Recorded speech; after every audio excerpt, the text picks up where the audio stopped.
Good evening, Fernwood. It is your comically unfunny friend Neil here, and it's time for us to have a mixed bag of emotions with another episode of Mary Hartman, Mary Hartman. Today we are watching episode 182 from December 14th, 1976. Let's take a look at yesterday, which started with Garth and Wanda at the Capri Lounge preparing for Merle's press conference, at which none of the people in the audience were press.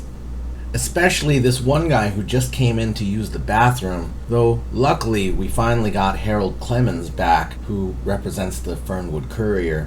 Merle appears as his normally charismatic self until Harold lets on that he is the only member of the press in the audience, to which Merle is stunned and taken aback until Wanda makes clear that everyone there are voters, and Merle goes straight into populist mode.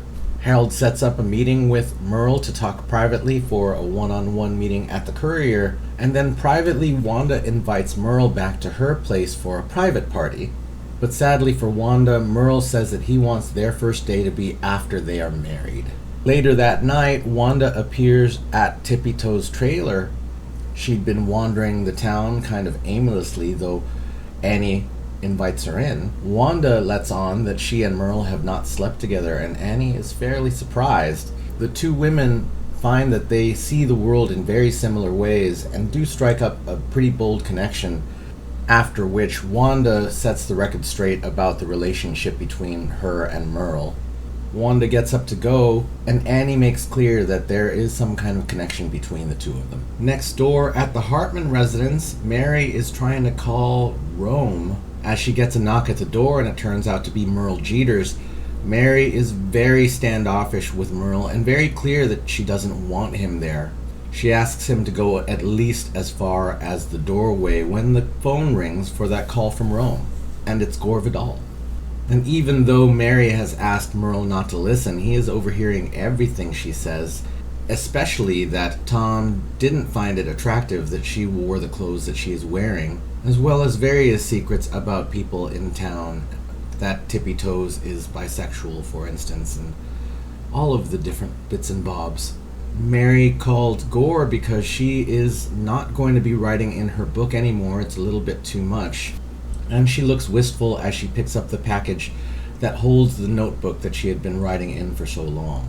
After the call, Merle makes clear that he was really offended that Tom had any problem with the way that Mary looked, and validates that she is great the way she is. And after this, Mary invites Merle in and they share a cup of tea. And those are the tasty bits from yesterday's episode. Why don't we get today's started?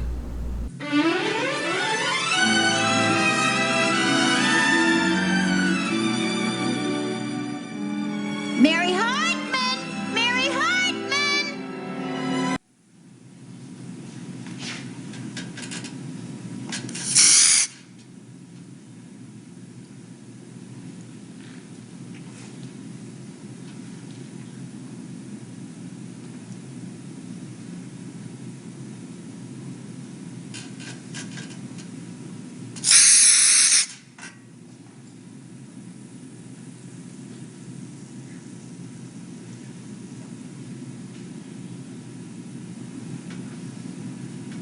This is absolutely amazing.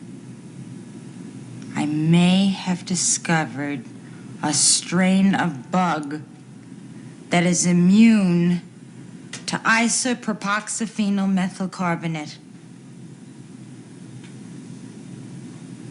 Oh.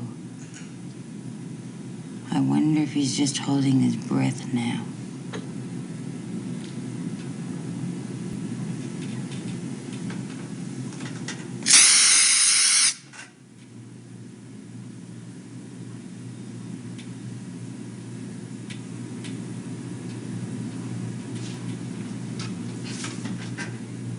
What an incredible will to live.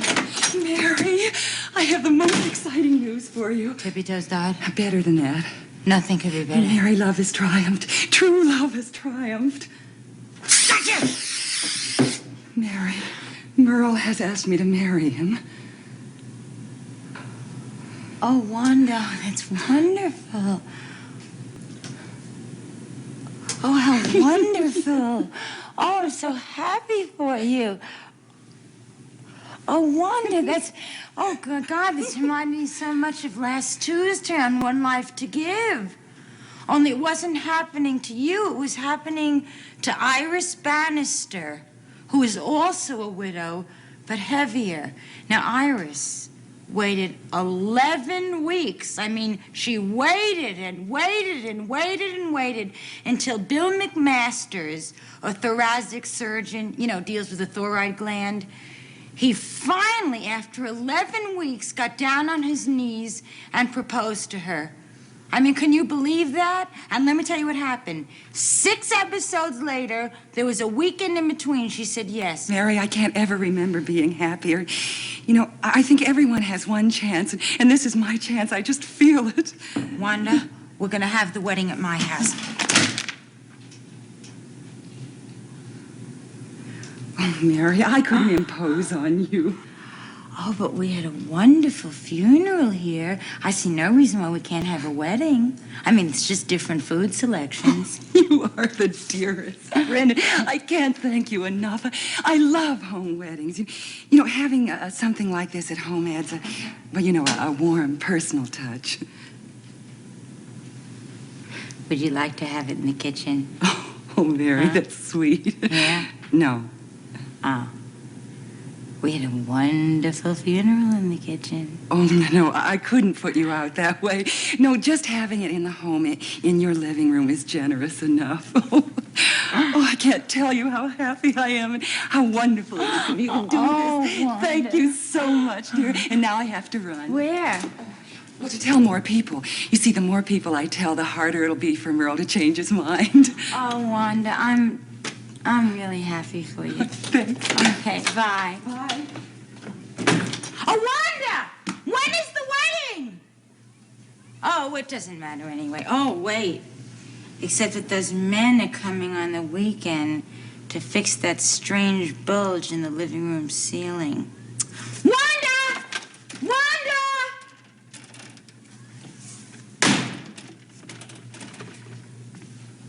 People in love so seldom here.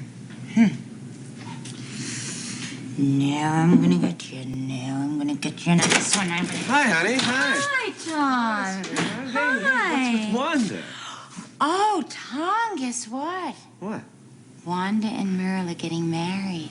You're kidding. That's terrific. I When know. did that happen?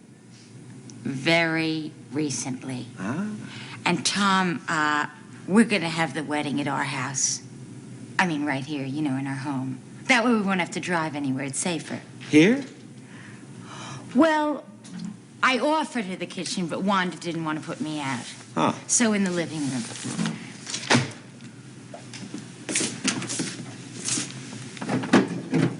Still no ring. Well, that's really something about Wanda and Merle getting married. That's really incredible, That's great. Oh, yeah, and Tom, you know what? On the night of the wedding, I'll be able to show you my surprise. What? What? Well, you remember you wanted me to shop at Tufts and Tweeds? Yeah. Well, I went down there, and I didn't even take anything off the rack. What I mean is, actually, I couldn't. I mean, I think they locked their clothes on the hangers. But what I asked them to do is I asked them to make something for me for you. How's that? Kidding. Oh, that's You like great. it? I love it. I love it because you know exactly how I want my wife to look. Yeah. Special.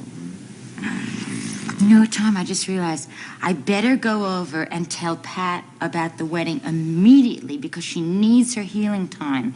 And it'll be very interesting to see if she heals faster when she has something to look forward to, okay? So I'll be right back. Oh, and Tom, if you see any bugs, use this, okay? Okay? Now, don't be afraid of him. Just kill him.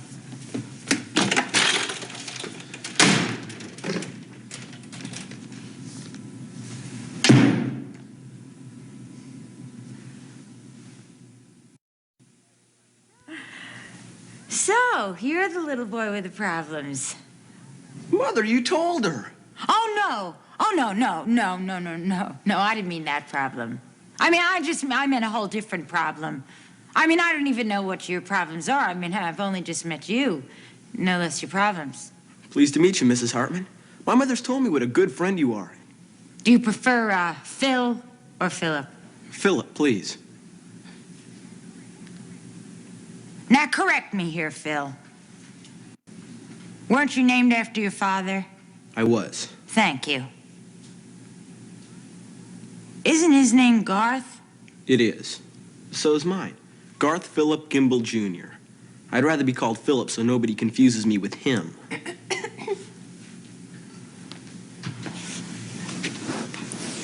You know, I'm trying to establish a sense of my own identity. Oh, well, you see, that's very good for you to start working on that so young. I mean, I wish that I had had an identity crisis at your age, because I feel that if I had, I'd be much better at it by now. Mrs. Hartman? Mother? May I get you something from the kitchen? Some coffee? Phil, how old are you? Philip, 14. Well, that's just amazing. Do you know that my husband is 36 years old and he can't make coffee? And I taught my daughter Heather how, but she won't. Maybe you could meet her sometimes. You know, she's just a year younger than you. You could make coffee together. What fun. Well, it's easy, really. I just use the Mr. Coffee. Which you bought me for my birthday. Do you know how to use that? Let me ask you a question here, okay? Now, we had one of those, and I found I couldn't get the coffee liquid part to drip through. It's very simple. Uh-huh. You just take one of those Mr. Coffee filters. Oh, it's one filter. I don't know why, but the number 3 kept sticking in my head. 3 filters, Mary? Yeah. Demerits. What? What, honey? Oh, nothing. Well, listen, I really can't stay long, Phil. So why don't I just take a snow check on the coffee and I'll bring Heather. Sure. I look forward to seeing you again, Mrs. Hartman. Oh. And to meeting your daughter. Thank you. You can let go of my hand now, Phil. Bye, dear. Oh, Pat. Oh, he is so wonderful. I mean, he really is. I mean, but Pat, maybe you shouldn't let him use the Mr. Coffee thing too much. Why not? Well, coffee can be very liquid, you know, and I'm not sure that it's too good for him, for his problem. He doesn't drink the coffee. He's still a milk drinker. Oh, well, then that's different. But Pat, milk can sometimes be very liquid, too. I mean, Heather now, she won't drink anything but soda. Oh, listen, Pat, but don't worry. I mean, except for his little problem, I mean, he is like the perfect child. I mean, really, you're so lucky. You have such a wonderful marriage and an almost perfect son. So do you, Mary. Aw, thank you. Well, I really do have to go now, okay? Okay. Okay. Good to see you. Yeah. Okay. Bye, Mary. Bye, Pat. Oh, Pat! I forgot to tell you the reason I came over. Merle and Wanda are getting married at my house, and you have to do all the cooking.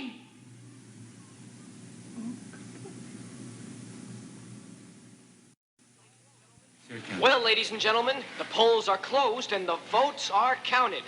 And who will be the next mayor of Fernwood?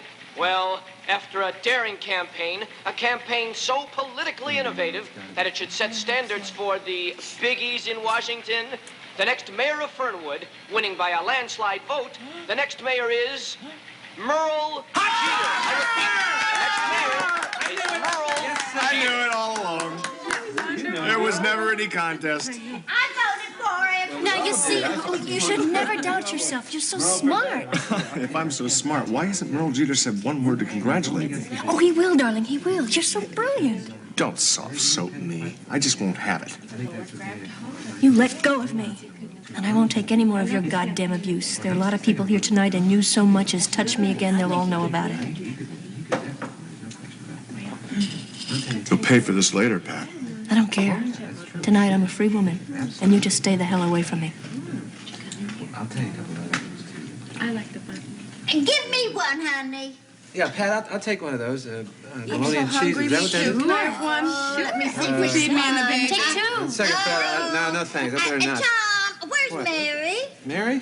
Oh, well, I probably shouldn't say anything because she has a big surprise for everybody, especially for you, For Tom. me? This family has so many surprises. Getting surprises no longer surprising. She isn't pregnant, too. No, Mom. Come on. She bought a new dress. Is that all? Are you sure? Yeah, she finally went shopping at Tufts and Tweeds. That's where my boss sends his wife to shop. This dress is really something. It's custom made. She had it custom made. Yeah, it's going to be wonderful. You'll love it. Wait till you see it. Hey, ladies and gentlemen, the new mayor of Fernwood. No, it is real tough for an old country boy to find exactly the right words to say thank you for your generosity and your support on this thing, but I do thank you, and I think that everybody here knows that I say that from my heart. I think you also know that we probably heard enough speeches in the last few weeks to last us a long time. So let's just enjoy ourselves and just have a good time. Hey, Merle, congratulations. Hey, Thomas, Yes, coming sir. from you, I really appreciate it. Hey, you know what? Really. You know what I really think clinched your victory? What's that? That 2 minutes of silence you had on TV the other night. Yeah, I think it helps. I've always felt that a picture is worth at least 1,000 words. Silence is golden. There you go. Or a stitch in time saves 9. Something like that. You know, Merle, I think that this election proves that I sure did something right publicity-wise. You know what I mean? No. Listen, Merle, let me speak to you for a minute. Yeah. I had something in mind that I thought maybe you Thomas, hey, what? give me 1 second, will you? Sure. Garth, could I speak to you alone before this evening's over? Privately, okay? Yeah. Yeah. Yeah. Yo.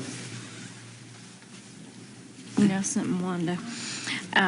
You are going to be alone quite a little bit by your little old self these days. You know now that Merle's a politician. It's kind of like being a superstar, you know. Everybody feast their eyes on that door. Tom, here's your Cinderella. Okay, here you go.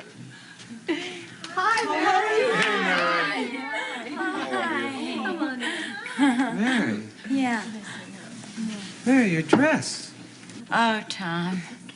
I'm so glad you like it. I mean, isn't it beautiful? I mean, I just can't tell you how this dress makes me feel. I mean, Tom, you were absolutely right about my clothes. But it's exactly like your other dresses. I know. That's the beauty part. And don't you love the pattern? I picked that out myself. Tom, I love this dress. You were right, Tom. I mean, I feel beautiful, I feel terrific, and I feel like a Jones. Hey, Loretta! Hi, Mary! Hi! Hi! Mary, wait a minute. How Hi. could you do this, huh? What? How could you do this? What? Oh, Mary.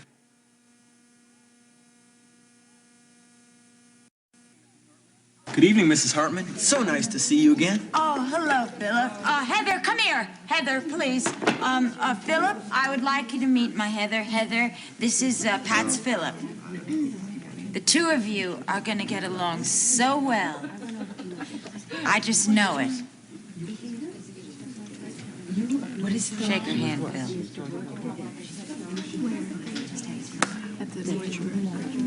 Forget it, Phil.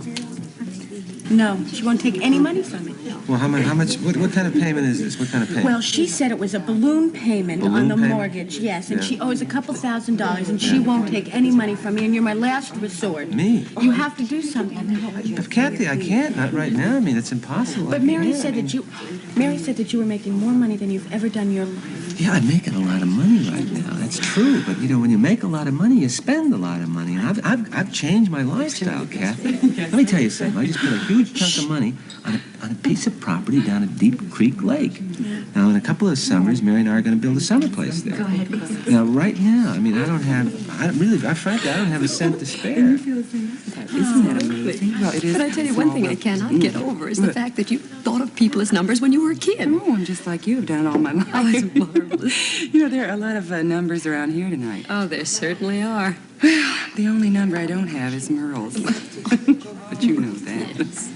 Hey, Garth, here we are. Hey, Merle. Hey, I'm glad to get a chance to talk to you a minute. What a night, huh? What a victory. Oh, Did yeah. you see that plurality? I couldn't believe it. Couldn't believe it, yeah. When my man Merle Jeter goes hunting, he comes home with the ducks, doesn't he? No, I'll tell you, Garth, if a man just goes about following his instincts, I think he comes out right every time. Don't you? Yep. And speaking of instincts, you know what I've been wondering? How come when I went on television, remember, with the 2 minutes of silence so that people could look into my eyes and read my mind and my heart, how come you didn't know that that'd work? Just the mistake that makes me human, I guess. Yeah. I can't get over the victory, though, Merle. Mm-hmm. What a night. And what a party. Oh, great party. Success. Well? Success ought to be your middle name. I'm glad you feel that way, Garth. But I'm still a little bit curious about that 2 minutes of silence. How come you didn't think that'd work? I mean, a man in your position, a man that's supposed to be helping me out, I think you'd know it'd work. Oh, I thought it would work all right, Merle. I thought it would work. I thought it would work so bad they would laugh you right out of the election. Don't do that, Garth. That's not funny. I'm sorry, Merle. Hey, I guessed wrong, okay? I mean, anybody can make a mistake. Not anybody that works for me. I don't understand. Well, we're through. Our relationship is over. You and me, done. Oh, you gotta be kidding me, Merle. No. As a matter of fact, it was you that said old Merle Jeter never fools around, remember? So don't ever let me catch you around me under a working situation again. Now, socially, I think you're a hell of a guy, but, well, I think you understand. Okay?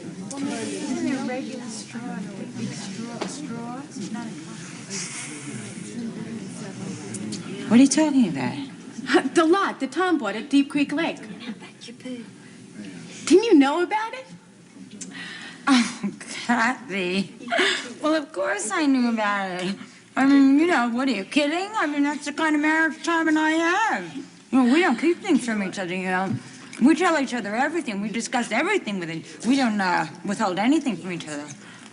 Could you excuse me for a minute? I think Tom has something that he doesn't want to withhold from me right at this very minute here.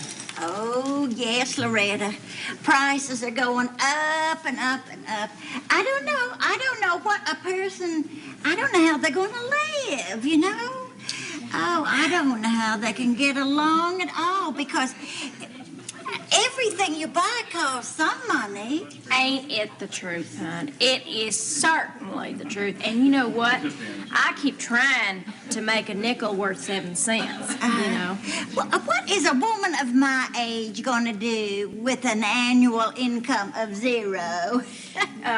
You know what, Miss Shumway? Why don't you come over here, hon, and just sit down a little bit here because, I think it'll be best for you. It's true, Miss Shumway. It is totally true what you are saying. You don't know how people are ever going to scrape together enough to make a living. Loretta's handling everything pretty well. She hasn't talked about Charlie one time this evening, Tom, could I just talk to you seriously, for a moment in private? At a party? Can't it wait? Well, the talk can wait, but could I just ask you one question? Okay, sure. Yeah. Did you buy property at the lake? Oh, I didn't tell you about that, did I? No. Well, that's really expensive, isn't it? Yeah, but Mary, that property is going to double in value in 3 years. Oh, I see. That property's going to double in value in 3 years? Mm-hmm. Oh, so what you're saying is in 3 years, we will have twice the money that we spent on the property? Is that what you're saying? Mm-hmm. So that's an investment? Yep. Oh. Well, good. Good, then. Well, if that's what you're saying, then I'm very relieved. Really, I'm really very relieved. Tom, is it too late to back out? Yeah. Oh, just asking. We hate to leave, but I do have a lot of work ahead of me now, your new mayor, as I'm sure you all understand. So we're just going to say goodnight. Y'all go ahead and have a good time, okay? Thank you so much for coming. We'll see you, Loretta. Good night. Thomas, good to see you. Good to see you. Okay, Congratulations. Mary. Thank you very much. That was like a salad of different bits. I did suggest this would be a mixed bag of emotions, so yeah. And it starts with Mary and a can of Raid, and I'm not sure how or when Raid was first released to the public, but we have a bug that you know, I wasn't sure if it was real or not. Like, after she sprayed it multiple times, well, I think typically when you work with a bug in entertainment, there's a handler that makes sure that the bug isn't murdered, because, you know, that's not okay. Legally, it's not okay to show that an animal being killed on camera. So she's got the can of Raid. She sprays it more than once. So I think it might have just been something on a stringer. I don't know, but in any case, she's spraying this down and gets a visit from Wanda, who excitedly announces that she's getting married to Merle, and Mary offers the space. The living room is good enough for them, and I would think for a wedding that is somewhat of a society wedding, that maybe Mary Hartman's living room would be a little bit too small, but we've seen so many events here, and we know that they don't have a ton of budget for random sets. Then Tom shows up, and Mary says to him that she got a new dress from Tufts and Tweeds. And we know how this plays out, but that's the thing that he wanted, and we know that she doesn't want to change. Then Mary stops for a visit at the Gimbles and meets Philip, who is going by his middle name now because he'd like to not be confused with his father, and fairly so. And it's really a getting to know situation. Mary clearly isn't holding that little secret as a secret. It's a little bit uncomfortable, but just to see what's going on in their home. And we're going to see them again later, a couple scenes. Or when I say a couple scenes, I mean like the next scene, which is the party celebrating Merle's election. There are a lot of beats in this. Every character kind of gets a say. I'll start with Martha, who is just drunk and not able to pay for anything. Apparently working for the Fernwood PD is still bringing in $0. Phil and Heather get introduced, but clearly do not hit it off. Tom is waiting for Mary in her dress. It's a replica of what she has always worn, and Tom is a little bit shocked by it. Kathy is looking for help for Mom, who won't take her money, and that's how she finds out that Tom has bought some property. Mary finds out, and I think he made a really major purchase without talking to his wife, and that's not cool. For me, the standout of this was seeing Pat's resolve against Garth, and I don't know how that's going to be, because Garth made very clear that she would pay for it, and I don't like that. It's a bad look. Not just a bad look, it's criminal. That is followed by Merle firing Garth. And there was only a couple moments where we had maybe not the confidence in Garth's publicity skills. That would be the press conference with no press at it, and that bit of mistrust over the television angle last Friday. But it was enough to sever ties professionally. And I believe that is going to blow back onto Pat, which is undeserved. And I hope that Pat finds some support, but it doesn't look like she has any. So everyone, that is our Tuesday episode of Mary Hartman, Mary Hartman. Thank you for sharing in this mixed bag of emotions. Thank you for sharing your comments and talking with each other, because that's always fun. Thank you for being here, and we will see you tomorrow night in Fernwood.